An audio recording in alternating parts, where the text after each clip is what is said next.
an aspiring gospel artist, Maria, ready to unburden herself. For the longest time after the abuse, I let it define me, and I carried it around with me everywhere I went. Cheryl Zondi says she was raped by Timothy Omotoso, founder and senior pastor of the Jesus Dominion International Church. It allegedly happened in Durban almost a decade ago. Which then led to the abuse, because I was then within his reach. The UJ student was lured to the church with promises of voice training. Her story was laid bare at a Civil Rights Commission hearing. My own beliefs are being used to trap me. If I don't satisfy this man, then I'm not going to heaven. If I don't satisfy this man, then I've broken a covenant between God, myself, and him that he established. Zondi says elderly female congregants would instruct her to go to Omotoso's bedroom. So I did as I was instructed. I got into the bed. And then he told me to take my dress off.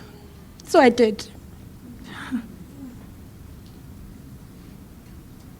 And then he told me to take off my head wrap. He said it made me look old. So I did. Then he told me to take off my stockings. So I did. I was in bed with him, naked. She was only 14 years old at the time. And he molested me.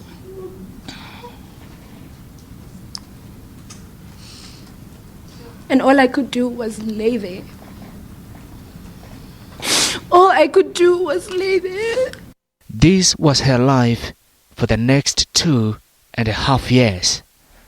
Young fellow choir members also complied and regret initially defending Omotoso. It's really painful that we had to protect him because we were scared of dying. It's painful.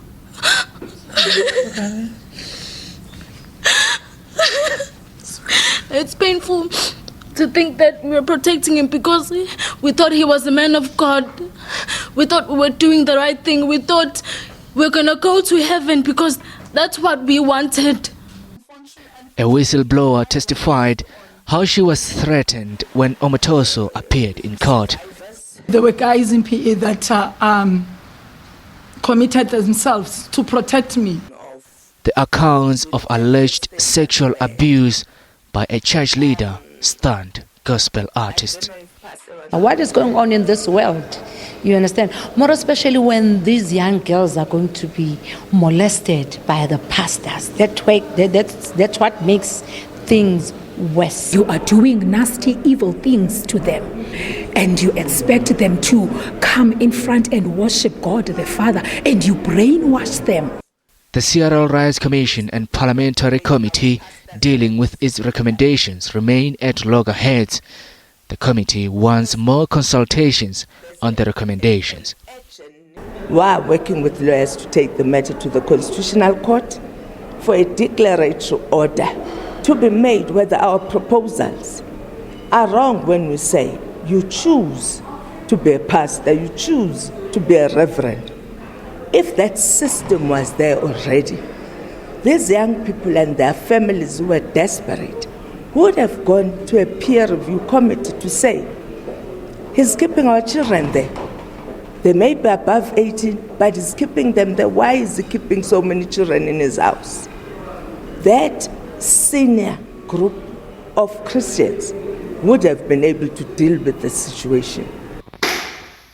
Zondi returns home, hoping that justice will be served. We want to obviously enforce laws that can protect young women and young men, obviously, against this kind of complex sexual abuse, which is not just sexual but also psychological. A provisional trial date for Omotoso is set for July. SABC News, Johannesburg.